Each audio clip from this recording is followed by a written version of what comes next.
Bom dia, moçada! Tudo bem com vocês? Aqui quem vos fala é o professor Eugênio Bastos, canal Geogênio, democratizando o ensino da geografia. Moçada, vamos fortalecer o canal, se inscrevam no canal, dê aquele like, compartilhe o vídeo e ajude o professor Eugênio Bastos a democratizar o ensino da geografia. Moçada, no nosso encontro de hoje, eu irei falar sobre o início do período neutro, ou seja, a Laninha chegou ao fim. Esse fenômeno, além de ter sido fraco no ano de 2025, também teve curta duração. Na verdade, a Laninha começou a se manifestar por volta do mês de dezembro e agora, no mês de março de 2025, de acordo com os informes dos principais institutos de meteorologia do mundo, o fenômeno chegou ao fim e agora nós ingressamos num período neutro. O objetivo dessa aula é falarmos sobre o fim da Laninha, esse período neutro, e também relembrar como se formam os fenômenos do El Niño e da Laninha. Espero que vocês gostem do nosso encontro. Havendo qualquer dúvida, deixe a sua pergunta na parte dos comentários, que eu terei o máximo prazer de respondê-la. Nada melhor do que essa imagem bem atual, mostrando a temperatura da água do Oceano Pacífico na sua região intertropical. E aqui podemos observar com clareza que no Pacífico Oriental nós já temos águas mais aquecidas, com temperaturas um pouco acima da média, porém aqui na região do Pacífico Central ainda temos águas com temperaturas um pouco abaixo da média. Então, de acordo com os cientistas, a Laninha chegou ao fim e agora nós passaremos alguns meses convivendo com o período de neutralidade, ou seja, é aquele período que existe entre os fenômenos do El Niño e da Laninha, onde as condições climáticas reinantes, não só aqui no Brasil, como também em outros países do mundo, mantêm suas características normais, pelo menos dentro daqueles padrões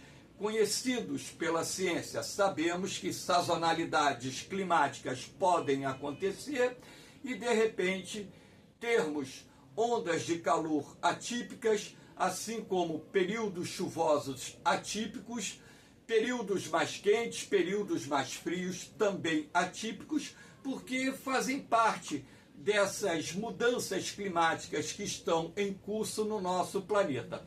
Isso quer dizer que nem sempre as três situações que ocorrem no Oceano Pacífico, tais como o período de neutralidade, o fenômeno do El Niño e o fenômeno da Laninha, trazem aquelas características reinantes de uma forma geral para os climas nas diferentes regiões do planeta, onde esses dois fenômenos geram sazonalidades ou intempéries climáticas periódicas.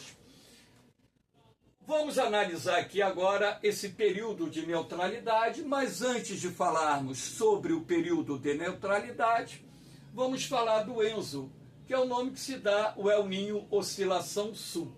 É através do El Niño Oscilação Sul é que se determina se teremos uma Laninha, se teremos um El Niño ou se teremos um período neutro.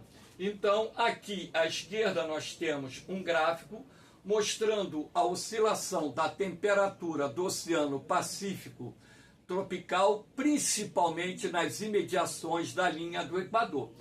Como vocês podem observar, existe uma oscilação positiva, representada aqui pela tonalidade vermelha, quando a temperatura da superfície do mar fica acima dos padrões médios, assim como existe uma oscilação negativa, representada aqui pela tonalidade azul, quando então a temperatura da superfície do mar no Oceano Pacífico tropical, sobretudo nas imediações da linha do Equador, fica abaixo dos padrões normais. Então, é justamente essa oscilação sazonal da temperatura da superfície do mar, naquela região que eles chamam de El Niño 3.4, é que pode-se determinar a ocorrência do fenômeno do El Niño, ou a ocorrência do fenômeno da Laninha, ou ainda o período de neutralidade. Como eu falei do El Niño 3.4, aqui nós temos o Ninho 4, aqui nós temos o Ninho 3.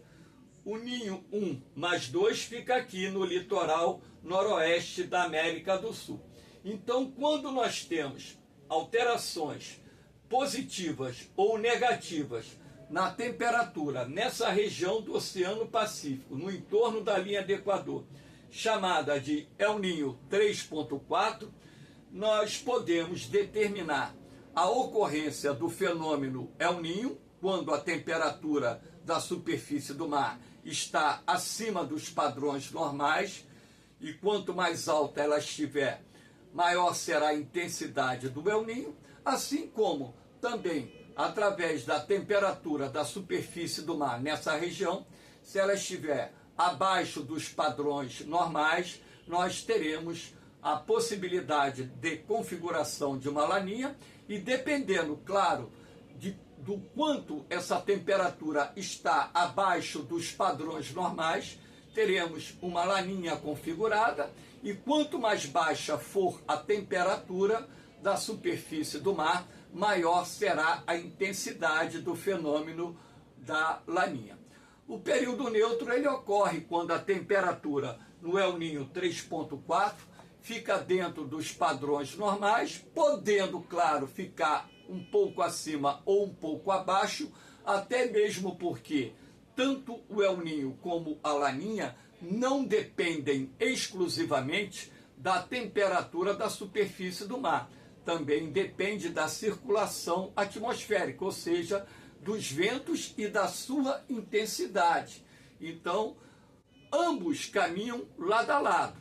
Então, se você tem apenas uma alteração positiva ou negativa da temperatura da superfície do mar, sem uma correspondente mudança nos padrões do vento, não só na sua direção, assim como também na sua intensidade, consequentemente, os fenômenos não irão se configurar. Então, para que haja a configuração do El Niño e da Laninha, nós temos que ter mudanças nas temperaturas da superfície do mar, nas imediações da linha do Equador, no Pacífico Central, acompanhadas também de alterações no regime dos ventos. Aí sim, nós teremos os dois fenômenos configurados. E é claro que no período neutro, você até pode ter uma temperatura acima dos padrões normais ou abaixo dos padrões normais, mas caso não haja uma alteração nos padrões do vento,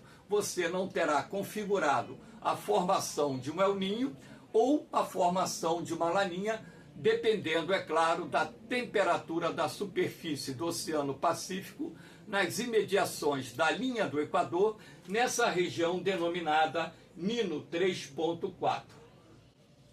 Então aqui nós temos o El Niño e a oscilação sul, também conhecida como ENSO, que é a sigla, né? El Niño, oscilação sul, é uma sigla inglesa, tá? É uma flutuação periódica, ou seja, a cada 2 a 7 anos, é um padrão médio, não existe uma regra geral, mas é um padrão médio, na temperatura da superfície do mar, El Niño, e na pressão atmosférica da atmosfera sobrejacente, oscilação sul, através do Oceano Pacífico Equatorial. Então, é dentro desse contexto que nós podemos analisar não só o comportamento da pressão atmosférica, o comportamento da temperatura da superfície do mar na região equatorial do Oceano Pacífico, assim como os padrões de ventos, não só no que diz respeito à direção, mas também à intensidade, para que então, através desses dados, você possa prever com antecedência a ocorrência do El Niño, a ocorrência da Laninha ou a ocorrência do período neutro. Havendo qualquer dúvida, deixa a mensagem aí na parte dos comentários. Aqui nós temos a célula de Walker. A célula de Walker é um sistema de circulação atmosférica que ocorre na zona intertropical, sobretudo nas imediações da linha do Equador. Então, essa célula é uma das células de circulação do ar atmosférico. Ela é de suma importância para que se possa compreender a formação do El Niño, a formação da Laninha e o surgimento do período neutro.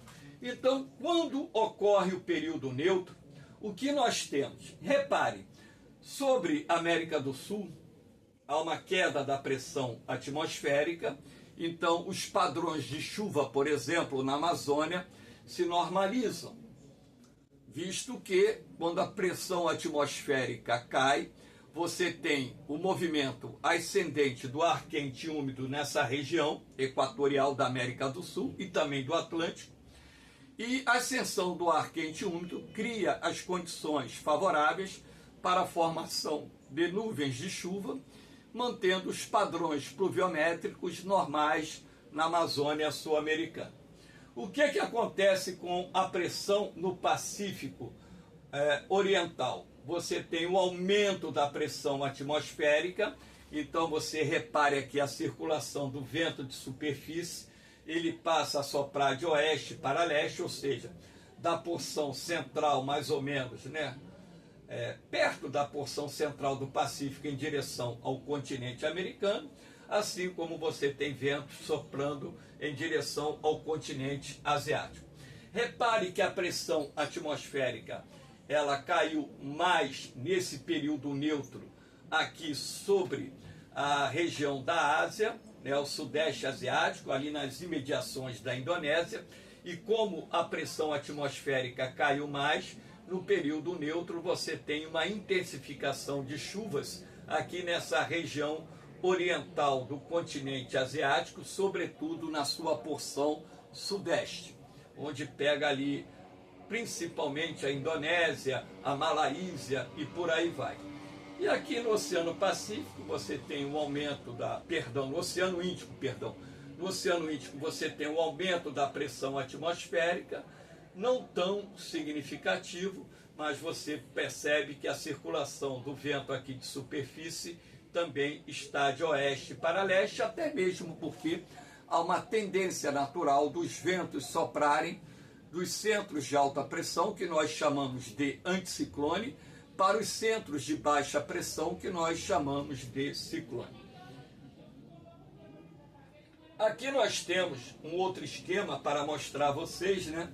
O período neutro, o que acontece? Aqui é um símbolo de vento, tá? Então esse símbolo aqui mostra que os ventos estão dentro dos padrões normais, soprando ali nas imediações da linha do Equador, de leste para oeste. Então o que acontece? Essas águas mornas superficiais, elas são empurradas de encontro ao Pacífico Central e principalmente ao Pacífico Ocidental. Aqui você tem a Indonésia, aqui você tem a América do Sul. Então eu coloquei aqui esse esquema de nuvens, inclusive com raios, né, mostrando que há um aumento das chuvas no período neutro na porção do Pacífico Ocidental, principalmente ali entre a Austrália e o sudeste do continente asiático, onde você vai ter uma maior concentração de nuvens e razão pela qual uma intensificação das chuvas, ou seja, chuvas um pouco acima da média no sudeste do continente asiático. Essas águas frias, ricas em oxigênio e plâncton, elas emergem aqui na costa da América do Sul, o que acaba também favorecendo a indústria pesqueira, porque acaba contribuindo para uma maior concentração de peixes no litoral do Chile, no litoral do Peru, no litoral do Equador, países da América do Sul que figuram entre os grandes produtores mundiais de pescado. Lembrando que a água fria ela é mais rica em oxigênio e tem maior concentração de plâncton, consequentemente atraindo maior quantidade de peixes, o que acaba favorecendo direta e indiretamente a indústria pesqueira. Aqui nós temos uma imagem bem atual do mês de fevereiro agora de 2025. Então aqui a imagem do período do dia 1º ao dia 15 de fevereiro. Essa parte verde corresponde às águas mais frias, ou seja, temperatura abaixo dos padrões normais, o verde escuro bem abaixo dos padrões normais. E aqui você tem uma outra situação, que é o mapa do dia 16 ao dia 28 de fevereiro, onde você percebe que a temperatura da água no Pacífico Central já não está tão fria como estava na primeira quinzena de fevereiro. Então, a mudança nos padrões de temperatura, também vale a pena lembrar que vai se aproximando o equinócio, né? O dia do ano que o Sol passa exatamente sobre a linha do Equador. Isso também contribui para o maior aquecimento superficial das águas do Pacífico aqui na região equatorial. Então, a partir do momento em que as águas estão ficando menos frias e as águas estão se aquecendo um pouco aqui no Pacífico Oriental, isso corroborou para que os cientistas pudessem, através dos dados apurados, elaborarem relatórios mostrando o enfraquecimento do fenômeno da Laninha até que esse fenômeno, de fato, chegasse ao fim agora no mês de março. Aqui nós temos as previsões do NOAA, né, que é o mais importante serviço de previsão do tempo lá dos Estados Unidos. NOAA, Administração Atmosférica Oceânica Nacional, é a sigla, né? E aqui você tem a probabilidade. Então você repare que no mês de fevereiro, a Laninha ainda tinha uma probabilidade de aproximadamente 60%. Agora, março, abril, maio, que é o trimestre, você já percebe que houve uma queda acentuada do percentual de probabilidade da Laninha e um aumento significativo da probabilidade de ocorrer o período neutro. Esse período neutro para o trimestre abril, maio, junho, repare, já chega perto de 65%. E a partir daí o período neutro vai enfraquecendo e a possibilidade de Laninha vai aumentando. Há cientistas que afirmam que no final do ano nós poderemos ter o retorno da Laninha, mas há de se destacar também que no vermelho houve um aumento da probabilidade do El Niño, mas tem parte da comunidade científica que está afirmando que não há a mínima possibilidade de termos um El Niño em 2025. Então, a NOAA vai atualizando esses prognósticos semanalmente e, consequentemente, caso venha a ser necessário e eu grave uma outra aula sobre esses fenômenos, teremos prognósticos alterados. Aqui nós temos a situação de El Niño, para que vocês entendam, né? A aula em si é para falar que entramos no período neutro, mas é preciso que vocês também compreendam como se forma o El Niño. Então, o que é que você observa? O aumento da pressão atmosférica sobre a região equatorial amazônica e também sobre o Atlântico. Consequentemente, nós sabemos, já estudamos, existem aulas gravadas sobre isso aí no canal Geogênio, que quando a Laninha se manifesta, há uma queda do índice pluviométrico na Amazônia Oriental e na Amazônia Setentrional. Isto porque os centros de alta pressão inibem a formação de nuvens, não só porque o ar aqui está exercendo o movimento de subsidência, assim como também os centros de alta pressão são áreas dispersoras de vento, acabam bloqueando a penetração de massas de ar úmidas. E você tem uma queda da pressão acentuada aqui no Pacífico Oriental E essa queda acentuada da pressão, ela acaba colaborando direta e indiretamente para a formação de nuvens carregadas no Pacífico Centro-Oriental, e essa queda da pressão ela vai ser responsável pela formação de nuvens de chuva e, consequentemente, essas nuvens de chuva serão responsáveis por uma grande quantidade de chuvas que caem aqui no Pacífico Centro-Oriental, inclusive aqui nas vertentes da Cordilheira dos Andes, voltadas para o Oceano Pacífico.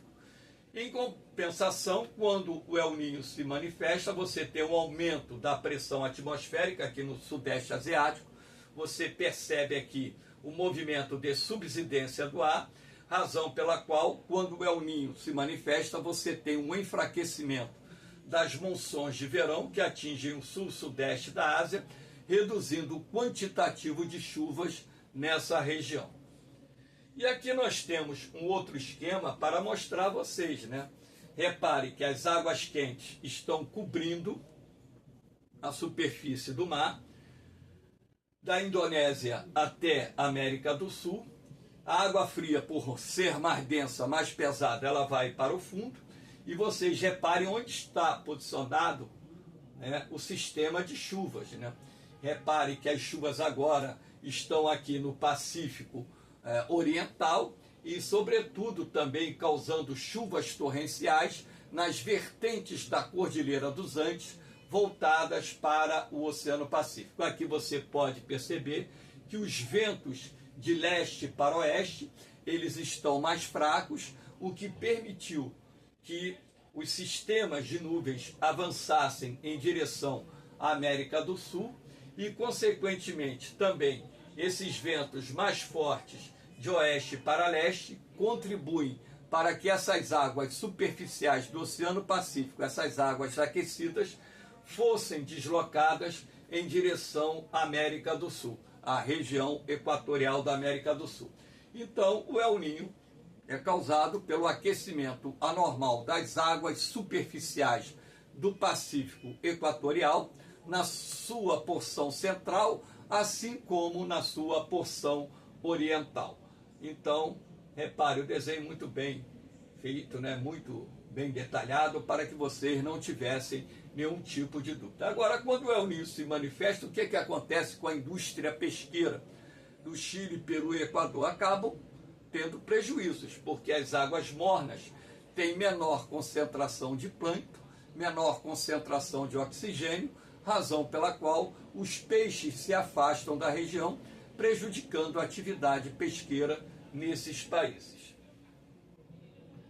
Aqui nós temos a imagem, né, o mapa, mostrando aqui a temperatura da água do mar em condições de El Niño. Repare que essas águas estão mais aquecidas da porção central para a porção oriental do Oceano Pacífico e, consequentemente, configurando assim a formação do El Niño. Essa tonalidade avermelhada indica temperaturas do mar mais altas do que em condições normais.